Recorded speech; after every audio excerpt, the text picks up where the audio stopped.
Hello everyone, welcome back to the video. So today in this video I am going to show you how I created this animation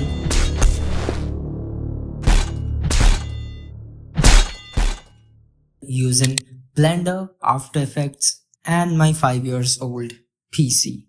In this project, my main challenge is going to be my low-end PC because it just have a GTX 1650, 8 GB RAM and also a low-end processor. So I have to keep control over the number of polygons and also the textures I'm using. Okay, so here we are in the Blender window. Let's delete these default things and add a plane, scale it up. I will scale it just a little bit more, and now we are going to subdivide it 100 times, and after that we are going to subdivide it one more time. Now let's go to the sculpt mode, and there we will select this grab tool and make this plane a little uneven.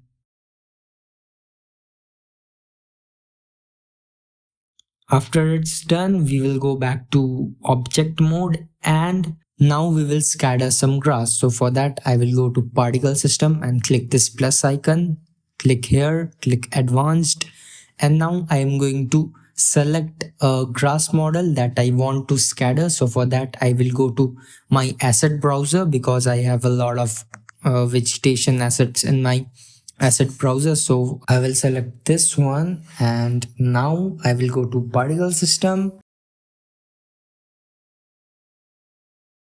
click this render drop down and select render as to object, and now select the grass. Now the grass is scattered, but we need more grass. So for that I will go to children, select interpolated, and as you can see here are many grass, but we will reduce the number to 5. Yes, 5 should be good.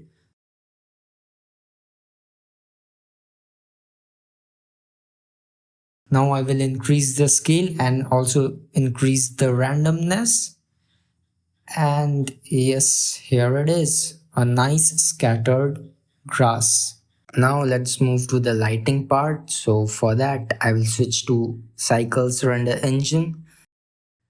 And then I will go to Shader Editor tab, and then I will switch to this world option, and I will add a sky texture node connected to the background.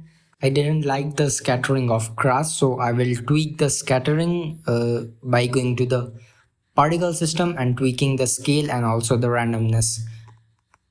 And I will also add up a material on the plane. And now I will go again to the shader editor and tweak the sun elevation. And yes, that's how I created the plane. Now let's move to the character part. For the character, I went to mixamo.com and selected this model for my project, and I also applied a simple walk animation to it, and I also reduced the animation's speed to 50%.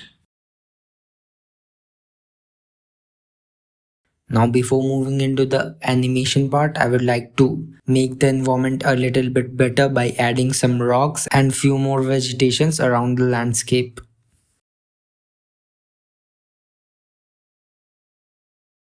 Now let's work on the animation. So I got this armor parts from sketchfab.com, and these were separated already. So first I selected the main armor plate and aligned it to the body.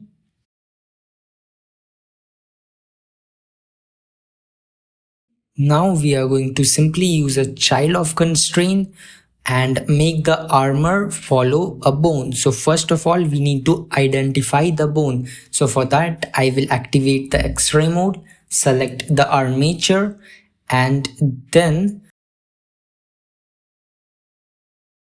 I will click on the bone to identify its name. And now I will go back to object mode. Here in constraints tab in target, we are going to select the armature, and in bone, we are going to select the particular bone we want to parent the object with. In my case, it is the spine 1 bone. Now, as you can see, our armor is moving nicely with the character. Now, to fix these imperfections, I will switch to sculpt mode, and now I will press G and select the grab tool, and now I will just fix these imperfections using by just dragging those parts out of the body.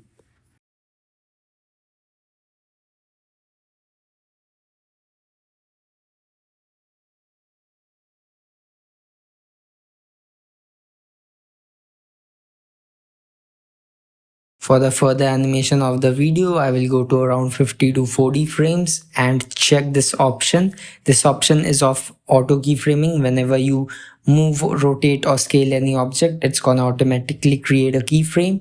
So I just rotated my armor to negligible amount at frame 40, and now I will go to frame 0 and move the armor, and now it's animated automatically.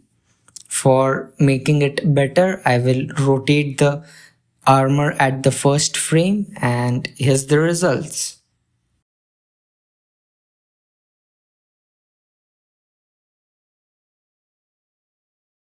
To make this animation more interesting, I will switch to graph editor, and here I will experiment with the graph to give more velocity to the animation.